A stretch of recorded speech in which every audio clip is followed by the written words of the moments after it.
wonderful people. We're back here with another Raw review. December 7th, 2020. Oh, God. Can this year end already? Just a few more weeks and this year will end.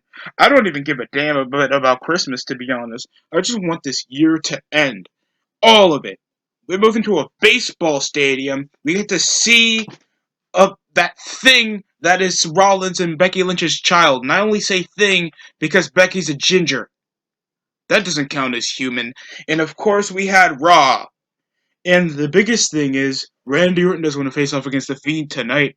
I mean, last night. He's going against Bray Wyatt. Alexa Bliss couldn't be here, and that's practically the function for the story. That's technically it, man. I mean, I want to feel more invested, and this is WWE's problem for years, now. They have very few selling points over to actually make your mid card interesting enough to sell over the pay per view, other than the main event players. Because Randy Orton has literally been the biggest positive about 2020. Drew McIntyre is a decent part of 2020. And it's all because they have captivating personalities, they could sell, they have decent promos, and they at least look like main event guys. They had Raw Underground that failed when it had decent potential to be a cool, edgy part of the show. The Hurt Business is just doing lower card schlock and just feuding with the New Day now, so at least they're trying to get belts. Retribution's a bunch of jobbers that come around after Reckoning just got pinned clean by Dana Brooke just last week. They get jobbed out in a mixed tag involving Ricochet and her, all because they feud against them for the last 2 weeks. Like, nobody's more compelling to know Ricochet and how much of a the downflowing spiral he had from early in the year when he was challenging Brock for the world title to now jobbing out to the Retribution, but now he wins. It's dumb. This show was garbage. Dude, there's been people that just be like, oh, it's a decent show. And, like, is it how? Probably when you skip, like, most of the show when you go up to commercial break. The only match that I found tolerable was Kofi Kingston versus Shelton Benjamin and Cedric Alexander. And at least it was furthering over momentum because these guys are feuding for the tag belts. And Cedric's been feeling himself for the last 2 weeks. That was even established by MVP because he was entering out the ring, mad hype from his win against Xavier Woods. And then he beats Kofi Kingston after he just had a match with Shelton where he got his ankle messed up because because he just got back on his feet after getting from a monkey flip. So he sold his ankle for a few moves that he was just trying to win off roll-ups. So he was at least selling that his ankle, he couldn't do Trouble in Paradise or he couldn't do any other moves. And there was a cool little spot from the top rope. SOS was mad sloppy. It ended off a lumbar check. The match was fine. Cedric still looked like he was getting over on momentum, and Hurt Business beats the New Day twice. Well, sort of. They're kind of tied up because Kofi still beat Shelton. That to just bring Shelton in. Yes, he's an athletic dude, but instead of like going over his accolades, they just bring him as the guy that they only want winning. I mean, the only one to job to. And MVP. At least MVP has a talker point. Shelton's just there, and I don't like that because I love Shelton Benjamin. He's been one of my favorite guys to watch since I was a kid. Of course, he gave me like my favorite spots back when he was in Money in the Bank and when he was IC champion. The guy is one of the best athletic dudes you have ever seen. And if you haven't seen highlights of Shelton Benjamin, he literally made his mark in like the Ruthless Aggression era. So if you can, go ahead and watch him. He's literally the best parts to watch when you like think of old school like mid 2000s WWE. But dude, I can't bring myself to care. I don't care about TLC, and it's the only thing is there's no like whenever you watch like get ready for a pay-per-view, usually there's an ongoing theme and it's relative to the feuds or the storylines going in. They just make a gimmick match to just sell the gimmick match and not the actual match, the actual wrestlers going in it. And it just feels underwhelming as hell. Like, I don't give a damn that AJ Styles and Drew McIntyre are going to have a TLC match. And at least I'm okay with the ongoing functions of Sheamus turning his probably gonna turn on the on his friend that is the world champion, and it's been teased over with Keith Lee even doubting him over his trust issues with Drew McIntyre, and that was okay enough. He comes around with this. He kept along his little threads when he had that bar fight with Jeff Hardy earlier in the year when they in the summer when they were feuding. And that's okay. It just feels a bit stupid. Like he gets his hair down, even though it's usually spiked up. He's wearing overalls with a white beater. It looks weird. I understand they want to give him this Irish brawler look, and somehow now Sheamus is babyface. So it just looks dumb in my opinion. That's just it. I don't really care.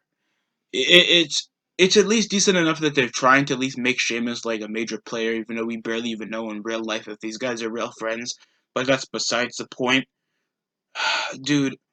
And more in Lana's case of view, because I'm not going to do this in order. This show doesn't deserve to be put in order. If SmackDown, that's with less star power, and just Roman Reigns with topical and, paced storytelling, and AEW got fucking Sting. Sorry, excuse the language, but they got Sting.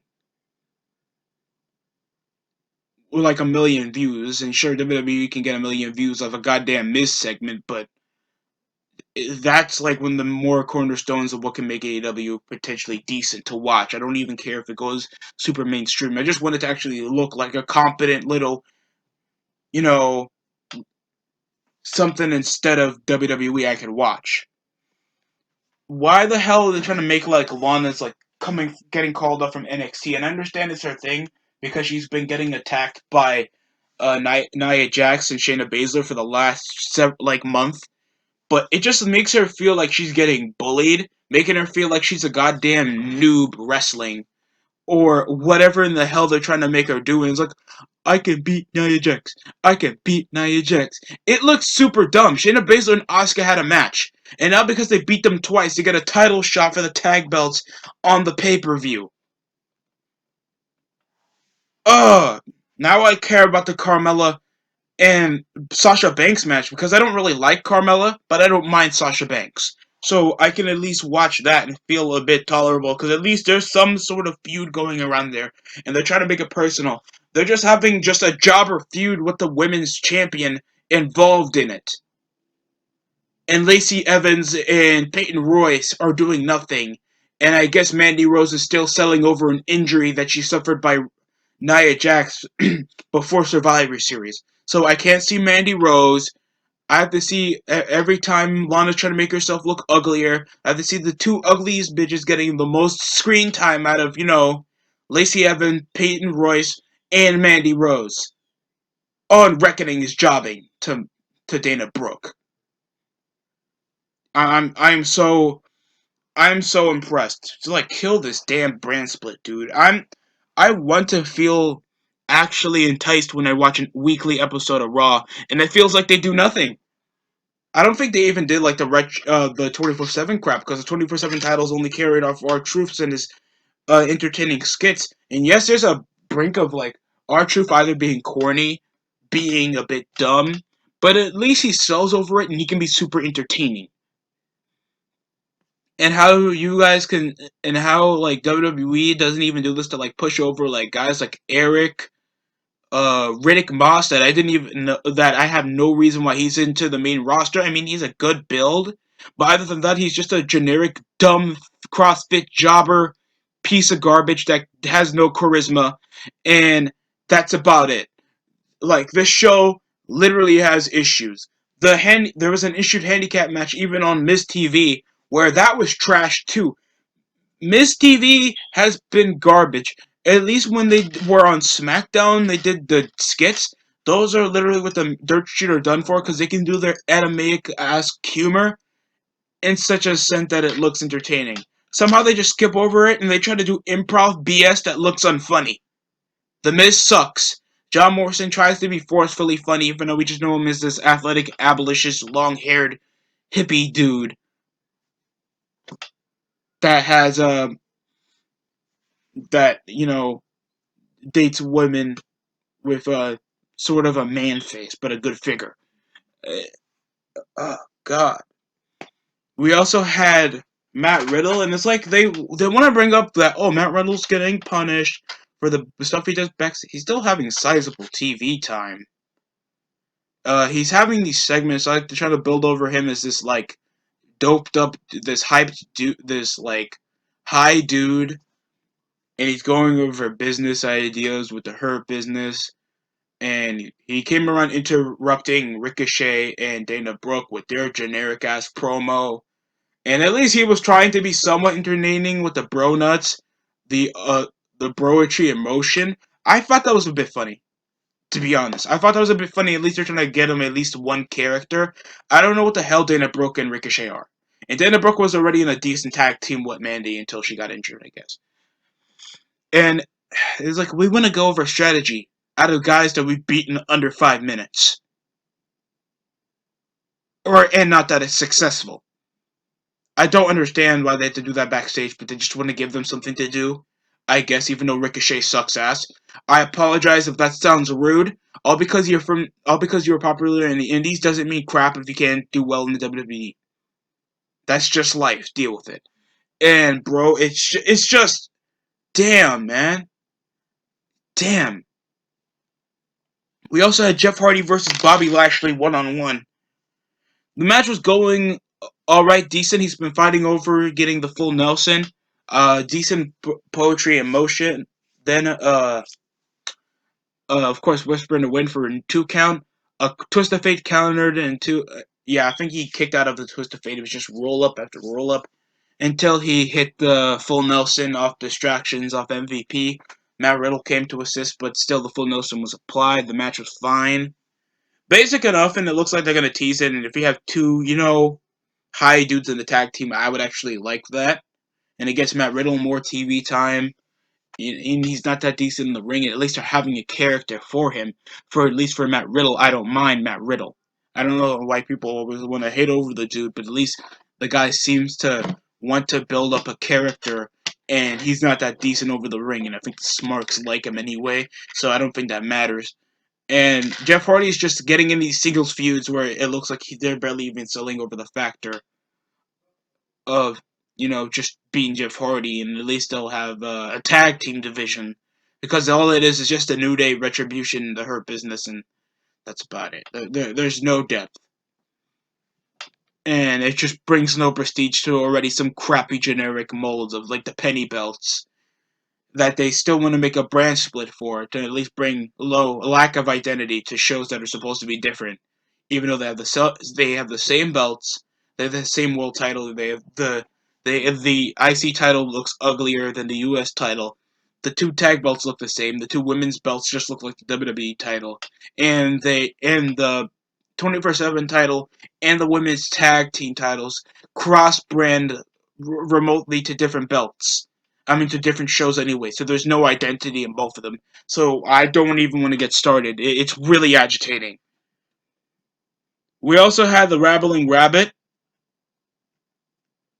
trying to tease over Randy Orton to bring him over to the room. Like, okay, probably this is where Alexa is, because over the challenging of, I don't play games. The only thing I commend Raw for was the vignettes were pretty decent and trying to recap us over the recent weeks, and I miss vignettes because they're gonna bring continuity into how did we get here, and keep some of the viewers invested other than to match. Like, no, nobody's gonna just ship over for just 17 cutoffs of a freaking headlock, and then we're just gonna go over what Samoa Joe's gargling over his throat. It's really annoying, dude. We also had our second to last match. It would be our handicap match involving Drew McIntyre and Sheamus against AJ Styles, John Morrison, and The Miz. The match was okay. Decent counters over for like a freaking corkscrew crossbody by uh Morrison. Where I'm just gonna go up to the finish, dog. It ended with a bro kick that was missed, and Sheamus was going crazy. He was bro kicking everybody at this point.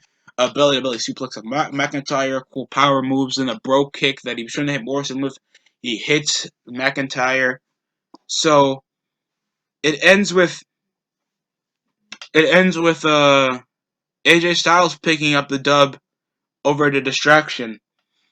I mean the missed hit. So the heels pick up the W.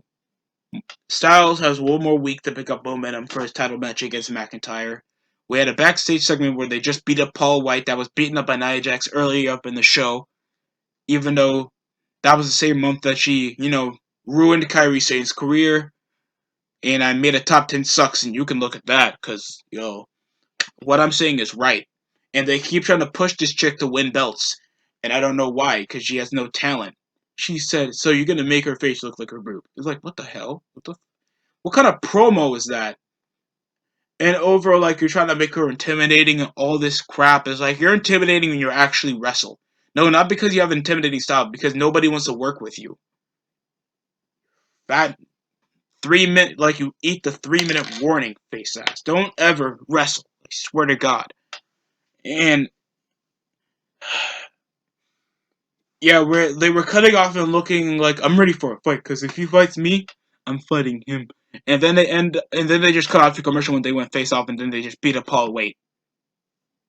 So they're just cool, I guess. Because at least I guess McIntyre understands that it was an accident. So I guess we're just gonna wait for the turn come the pay-per-view or before the pay-per-view. Because I'm not that enticed to see Sheamus fight for another world title, to be honest. And then we had our main event, The Fiend versus Randy Orton. Bray Wyatt versus Randy Orton, one-on-one, with no Alexa Bliss. And even when the match was going, he was selling over moves. It's like he flipped a switch on. It was the Fiend fighting Bray Wyatt, and he was doing his running crossbody. He was doing moves. He was doing power moves. He was doing his Uranagi. He was beating up Randy Orton.